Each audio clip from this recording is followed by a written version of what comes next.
How's it going, my rye bakers? Welcome to yet another rye bread recipe. Today we're finally making pumpernickel, so let's go to the kitchen and check it out. Baking pumpernickel had been on my list for many years, but I always hesitated, because the internet was full of various recipes using various ingredients, and I just couldn't tell which one was the real one. Of course, you already know that I don't care too much about sticking to tradition, but I wanted to make this one right. I recently read through a book called The Rye Baker. It is full of valuable rye bread making information, and it also has plenty of great recipes. And one of the recipes at the very end of the book was this pumpernickel. The short description of the recipe says that real pumpernickel should be made with only 3 ingredients: rye, salt and water. And that immediately piqued my interest, because I had never made an unleavened loaf of bread. The fact that the ever-elusive pumpernickel turned out to be as basic as this was very surprising to me, and that is of course in a good way. It is perhaps the most basic recipe possible, at least if we are talking about loaves of bread. Besides the simplicity of the recipe, the main ingredient surprised me as well. It is not rye flour, it is cracked rye grain, or rye meal. Flour is made from milling grains to a fine powder. Cracked rye is basically just broken up rye grains. And that's why pumpernickel used to be a proper old-day peasant bread. Peasants couldn't afford milled flour, so they had to use leftover cracked grains. And as we all know, peasant food from the old days is nowadays the best food you can get. And before anyone asks, no, you cannot replace cracked rye grains or rye meal with whole grain rye flour. I tried doing that on my first attempt and I ended up with a brick, and that's not in a good way. Okay, here's the equipment that we'll use. Find the largest bowl you have. Trust me, you'll need it. And of course we'll need some scales for weighing and a dough scraper for mixing. For baking, I'm going to use my USA pan Pullman loaf tin. It is a 900 gram or 2-pound tin. The dimensions of a Pullman loaf tin are bigger than on a regular 2-pound loaf tin. But even so, this loaf will fit in a regular 2-pound loaf tin, even though it will weigh more than 4 pounds, or almost 2 kilos. This is perhaps the densest bread you'll ever make. Now because it takes so long to bake, we must cover it well so it doesn't dry out. I will use the lid that comes with my tin, but you can certainly use a piece of parchment paper to cover the dough, and then cover the tin with some foil. That will work just as well. If you are interested in the tin that I'm using, you can find it in my Amazon shop link down below. So far it is the best bread tin I've ever owned. Here's a closer look at the cracked rye. The texture is quite coarse and irregular. When you use this, you know you're getting all the goodness from the grain. But it definitely does look like something you would find on the floor of the mill. The most delicious leftovers, I would say. Okay, let's start making the bread. And it all begins with a scald. In a large bowl, combine the salt, boiling water, and a portion of the cracked rye. The scald will soak the grains and help them absorb the water more effectively. There are 2 reasons why I'm adding the salt to the scald. The first one is, we're using all the water of the recipe in the scald. It just makes more sense to dissolve the salt in this water. And secondly, my kitchen is pretty warm, and the scald is going to spend about 16 hours at room temperature. The salt will prevent any bacteria from spoiling the mix.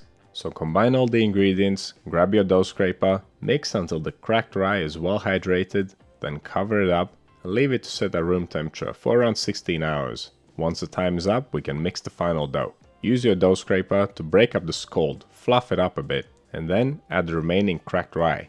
And then mix until everything is well hydrated. And if the scraper is not doing the job, finish the mix by hand. And that is all there is to making this dough. But while the recipe is extremely simple, it does take some time to make. Between scalding, baking and maturing, you could spend 60 to almost 90 hours. The hands-on time is of course minimal. All we had to do is mix the dough a couple times. You will spend no more than 5 minutes touching this dough. The rest is just a whole lot of waiting. But as we all know, good things come to those who wait. In the end, you'll get a delicious loaf of bread, and it will stay fresh for many days. So when you're making a gigantic loaf like this, you'll only need to bake once in a fortnight. Right, once the dough is fully mixed, we can prepare the baking tin. Grease the inside with some oil. It'll help the loaf release from the tin once it's done baking.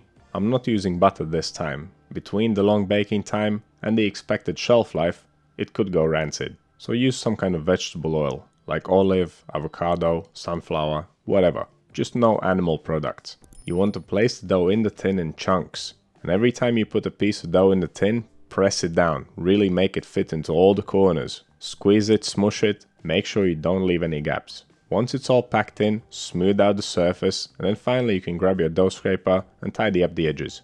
I'm going to brush some olive oil on top of the loaf as well. It should keep it from drying a little bit, and it will help the parchment paper stick to the surface.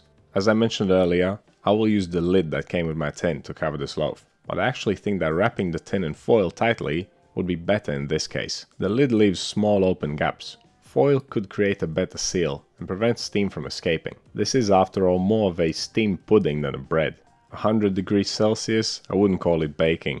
Okay, let's get this thing in the oven. At this point my oven is switched off. I'll only switch it on after placing the tin inside it to 150 degrees Celsius. Fan off, and that's 300 degrees Fahrenheit.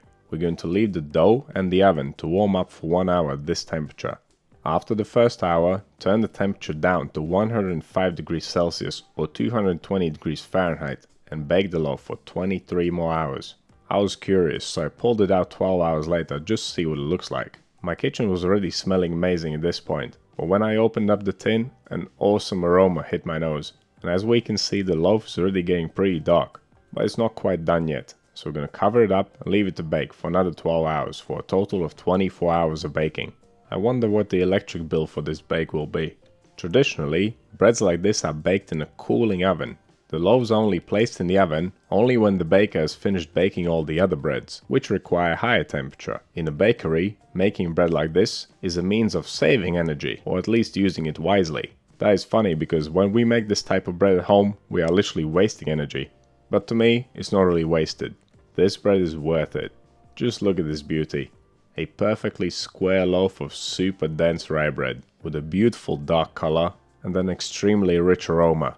To think that it only took 3 ingredients to make seems kind of unreal, but we still need a bit of patience. Just because the loaf came out the oven doesn't mean it's ready. If you cut it now, your knife will get stuck in the loaf. It'll be so gummy. So we must leave it to cool down a good few hours, then wrap it up in cling film and then leave it to mature for at least another 24 hours. And here it is, 24 hours later. This loaf is dense and hearty, so you must slice it as thin as you can. Eating a couple slices of this bread is almost like a full meal, and you should get about 30 slices from this loaf. So this loaf is enough for 2 weeks for one person. That is if you eat 2 slices per day, which is quite reasonable. But if you think that you might get a little bit bored eating bread made with just flour and water, then here's a solution for you. It's called bread spice, or in German, Brotgewürz. It is a mix of toasted and ground seeds, often used for flavoring rye breads. And we have made something similar at the beginning of the rye bread series. Today I'll show you a classic mix, made with anise seed, coriander seed, fennel seed and caraway seed. The anise is quite fragrant and licoricey. Coriander has a citrusy taste. Fennel is quite sweet. Caraway is unique, it has a very astringent taste. But you can certainly use different seeds in your bread spice, or adjust the proportions of seeds in my recipe to suit your taste. You will need something to grind the seeds with. A pestle and mortar will work great. A coffee grinder will also work. Before we grind the seeds, we need to toast them. That will bring out more flavor. Combine all the seeds in a pan, place the pan on high heat, and toast the seeds for around 3 minutes. Move them around occasionally so they don't burn on one side. Once they change color, they become nice and smoky and fragrant, they're ready. Pour them in your grinding device and grind them down to a fine powder. Although it doesn't have to be super fine. You can leave it more chunky for texture. The more finely you grind it, the more flavor you'll get out of them. To use the bread spice, simply add it to the scald. The amounts of seeds given in the recipe will be enough to make enough bread spice for this loaf of pumpernickel. When it comes to most other regular sized breads, you'll be able to flavor 2 loaves of bread with this spice mix. So what do you think this recipe? Have you ever baked pumpernickel before? Let me know down in the comments. You want to see more videos like this one? Click over here. Subscribe to the channel, click right here. That's all I have for you today. Thank you so much for watching. I'll see you in the next one.